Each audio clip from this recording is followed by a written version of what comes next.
দেই কেনমনি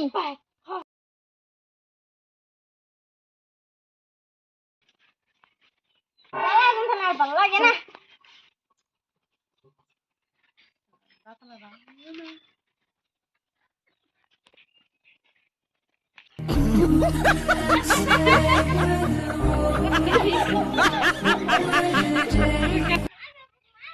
ভাই শুনতে বসে নিছিলে আমরা কিন্তু মার দিব তোর যে হোস্টেল করে তুই কবি কি পয়সা আনিস আমার হোস্টেল করে কিন্তু আমি নিছি পয়সা ওই গাদা গাদা করে ওই দাঁড়াই না আছে ওই গাদা আমার বউ করে দিয়ে পয়সা কেন নিছে আব্বা পয়সা আমি নিছি কে রেখে দিছ ও তুই পয়সা দিল্লি নাই দিল্লি নিয়ে আর বিড়ি খায় খাতা খায় সিগারেট খায় আবার ফিরে বলছো না আইসক্রিম খেলে তুই না খায় তাহলে ঠিক লেইছিলে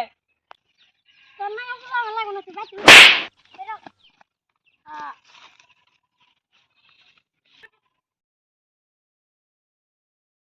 বলা এটা আমারই ঠিক আছে